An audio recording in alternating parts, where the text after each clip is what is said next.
hadn't planned to move here. It was just like, get me out of China. 你可以先自我介绍吗？我是小贝，我是美国人，我来台湾应该是10年多了，现在我觉得我算是一个移民，因为我把台湾是我永远的家。So, how did you get the idea to move to Asia? I don't know if it was an idea. I was senior year of college. A specific hagwon from Korea emailed just my dorm, so I applied and got in. Like, I have no plans, so let's go. What did your family think about you moving to Asia?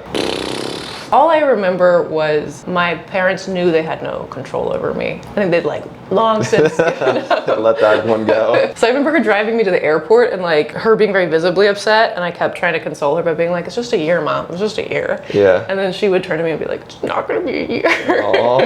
Korea as a whole was such a nuts place. Everyone's drunk all the time, and it's like very much in the culture that you have to. You're having dinner and then like some like drunk grandpa comes over and is like, love shot, which happens all the time. It's very intense culture. Not good for your mental health. Every day you're told that you're fat and you're gross. Especially because I'm tall. So I would like walk into a store because they have cute clothes and they'd be like, no big size. And they would just like chase me out of the store. Oh like, shit. I left Korea after like 3 years. I had like the largest sum of money I'd ever had. So I was like debating, do I dump it all into student loans or do I go have fun? I was like, I'm gonna go have fun and just bike. It ended up being 9 months that I could do that. Damn. I was volunteering in Fukushima when I met these 2 Taiwanese girls. Their English is not very good. They understand that I'm on a bike and we're like, they have a trail around the whole island. You guys should go to Taiwan. Because like living in Korea, you're like, well, I guess like the divide between the East and the West is just too big and I'll just never understand. And then I meet these like Taiwanese couch surfers and be like, oh wait, she's really cool. Like I just had a totally normal conversation with her. What's going on? What is Taiwan? So yeah, that was the next place I went and I remember just immediately loving it.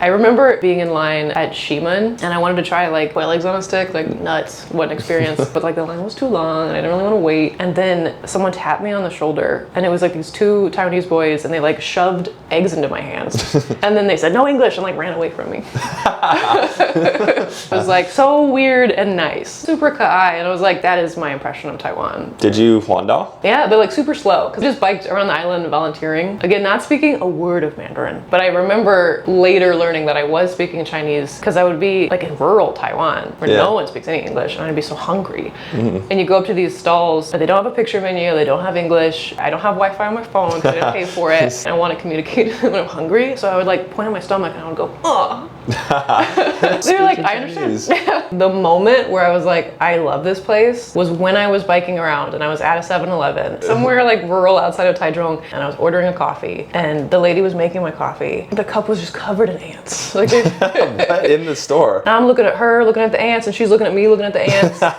Like we all know what's happening. It's here. Yeah. And she picks up the cup and hands it to me. Oh God. And I go, shit. And I loved it because I'm from like rural South. I'm from like Appalachia. And I feel like rural Appalachia and at least countryside, like outside of Taipei, it's the same place. It's so friendly, it's super unfussy, there's no pretense. Kind of ramshackle houses being eaten by a forest.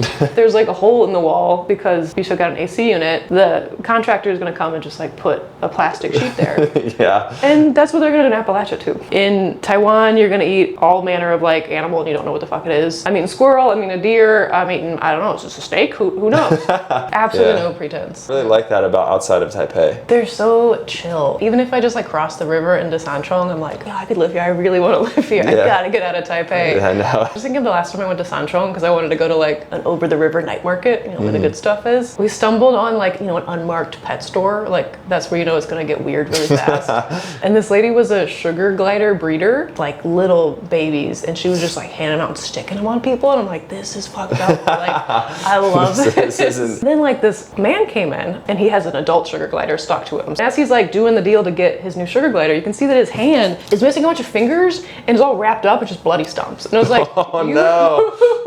Came here to get another sugar glider when you need to be at the hospital. Oh jeez. It's like Sanchong. Sanchong, yeah. I remember just being like, this is the place. Like this is the best country. And it wasn't like the end of my bike tour. So I remember flying away from Taiwan, just like knowing I wasn't done with Taiwan. I was living in New Zealand and then like some school in China wanted an art teacher, which was like kind of the dream for me at the time. So I was like, yeah, I'll come. And I got there and it's like a total scam. Probably the worst month of my life.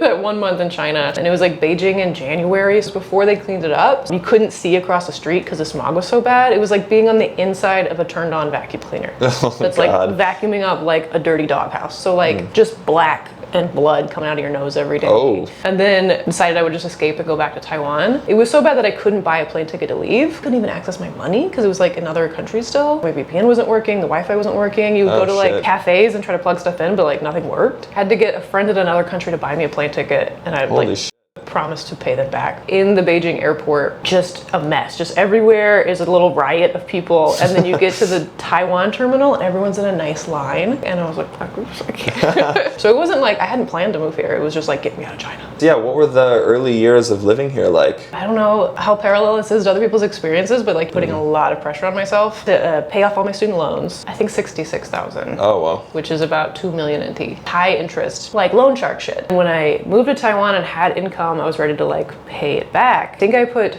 $2,000 into it. That money just disappeared. And I called and I was like, what was up? She's like, oh, that all went to interest. I was like, but I was paying on interest. It must have been like Megan's first day at the loan place. Because she said, oh, you were on the poor person plan. Oh, shit. Like, girl, you're not supposed to tell me say that. It pissed me off so much. So I went nuts for like 3 years. I think I was living off like $500 a month, which you can do in Taiwan. That's including rent? My rent was $200 a month at the time. Yeah, my rent back then too was 5,000 块, ding low. No air conditioning. The rats, no air conditioning? Yeah, even with get air conditioning. Hot. Couldn't really be at home during the day. That's how you save money. Yeah. But it's an option. Like it is an option. But yeah, I think I couldn't have done that if it weren't for how Taiwan allows you to adjust your lifestyle. To have 7 roommates and a $200 a month rent, and then like you can get a phone plan that's $10 a month, and then the public transport, incredible. Having health insurance, the gym is 50 NT an hour. If you're gonna go out and party on the weekends, you can pregame at a park at 7-Eleven. Yeah, Club 7. Club 7's the best. And then if you go to the other clubs, you're 6 foot tall foreign woman. Like I didn't pay for a lot of drinks. I don't think I've ever seen a Taiwanese woman as tall as me. How tall are you? 183. 183. How高eh? Obviously, everywhere you go, they shout how高. It's not really an issue though. You just kind of don't even hear it anymore. Yeah, I mean, or it's like a script. You're just like, 对，好高啊，183，我不喜欢打篮球，有男朋友. Like you just like, bah, bah, bah, bah, bah. Yeah, I paid him off, and like it had always been like once my loans are paid, I can go like start my real life. So I decided to move back to America. My plan was to do the Appalachian Trail. You walk from Georgia to Maine. Full on. How long does that take?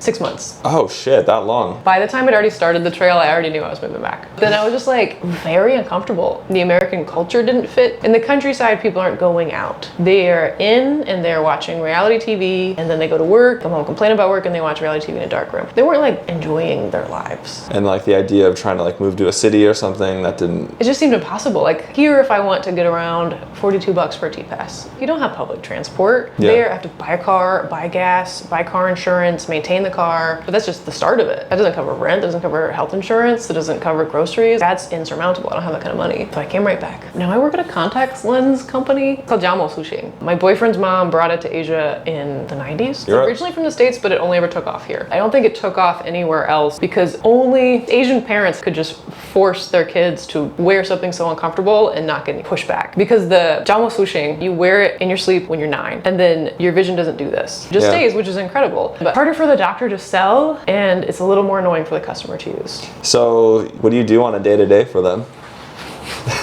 I'm on the legal minimum amount of pay, and I fight with the ERP system all day. Whatever horrible old system that all of Taiwan is run on is called this like Dianxin Dinao ERP system, because a lot of companies are still really cheap. Rather than have a more efficient, more expensive system, we'd rather just like torture the workers. It looks like it was designed in 1992. There's an error all the time. It's dunk, dunk, like the really old sound is still in it. What did I do today? It's called 手辅片. They give me some contact lenses that have a bunch of numbers on them. But I like type all the numbers in, and you just put in like the 客户代表, and you put in their mingse, and then like all the different like numbers, and then you take a picture and you mail it to someone else to put it into their system. And you take the contact lens and you put it in a big box, and the box is just getting bigger all the time. Wow. I don't know what I'm doing. Could someone explain to you what you're doing? They could, but like my language is not good enough to understand like the technicalities of what's happening. Originally they gave me a job to sponsor my ARC so I could go study. But the idea is after I finished learning Chinese to the point where I can like build it on my own, which takes so fucking long to get to with Chinese, then I can talk to my coworkers. Yeah, but then very much a Taiwanese office. There's not much conversation going on. They started taking me to lunch. I asked them to take me. Today we talked about which zodiac sign is bad right now and needs to go bye-bye. So most of your colleagues are your age? I don't know.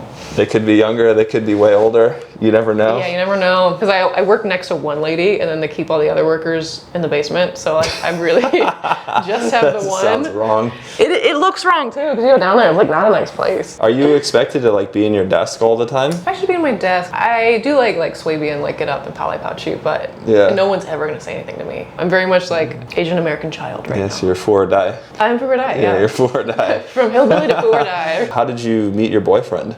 Bumble 4.5 years ago. Because at the time, I'd already been trying to date in Asia for like 10 years. I wanted to like get fat and shave my head. I was like so tired of men. This is done. I think the experience between foreign men and foreign women dating in Asia is like night and day. I think so, yeah. It's really bad over here. If you are the foreign man and you're speaking English, then even though you are in Taiwan, you don't feel like a baby. Where if I'm on a date with a Taiwanese man and he has to put in his very best English to talk to me, he's gonna feel a bit like a baby and he's gonna feel a little infantilized and a little emasculated, and like that's gonna scare a lot of people away. And that's not just Taiwan, that's like an Asia problem. You can also date foreign men and they don't want to date you. So ever looking at you right there, like, man, but like they don't want to date you. Charged. And why would they? They can go date a Taiwanese girl. Foreign men are not gonna date you. The local men, too many challenges. The cultural differences are too much. The language difference is too much. But I could date Asian American men. If the Asian American man has lived in Taiwan too long, then he also only wants to date Taiwanese girls. You get them when they're on their profile, they're like, just here visiting my family, and you're like, okay, let's go. That's you. Yeah, so like you get a boyfriend for like 2 weeks, which is actually great.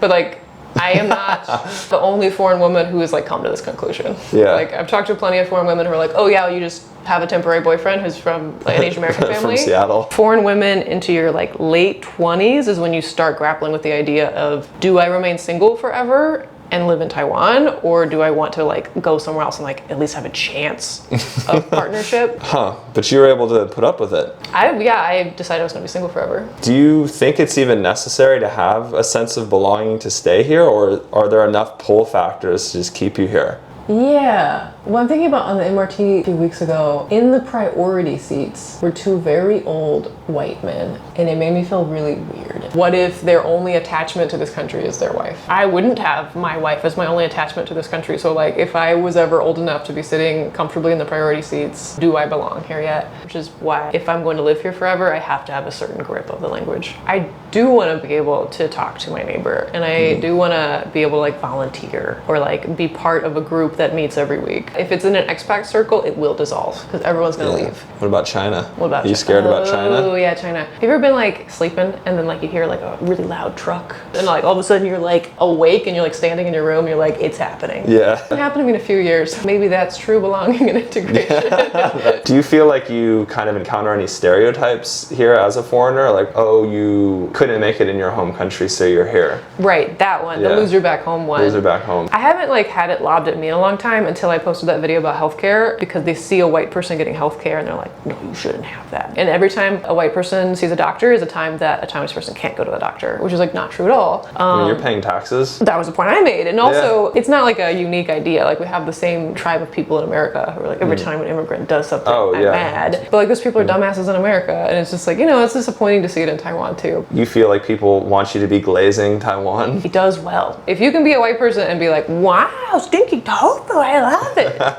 Like you're fine. Do you know who Cool is? I know about the French guy, yeah. And you heard about what he said about like... No. Oh, he's like, Taiwanese people will watch my content because 他们很自卑. It's not even unwarranted because, I mean, Taiwan is bullied on the world stage. Most people don't even know they exist. Remember COVID when like Taiwan was like, look, we make medical fabric. We will help anybody. Please just look at us. Yeah. It was so cute. And they're just trying to be seen. So like to have a foreigner, a fucking loser, come over here and then glaze them. Yeah, I'm a little bit zibei, but it's not their fault. If you're zibei, then you need external validation. Taiwan as a whole should be very proud of itself. They were in one of the longest military dictatorships. Most of the old people on the street saw insane poverty, and then to still end up being this place that is really welcoming and convenient and friendly and well-behaved. They're really proud of that. But the foreigner's not coming over and glazing that. Thank you for your time. Appreciate it. Yeah, thank you for my first interview.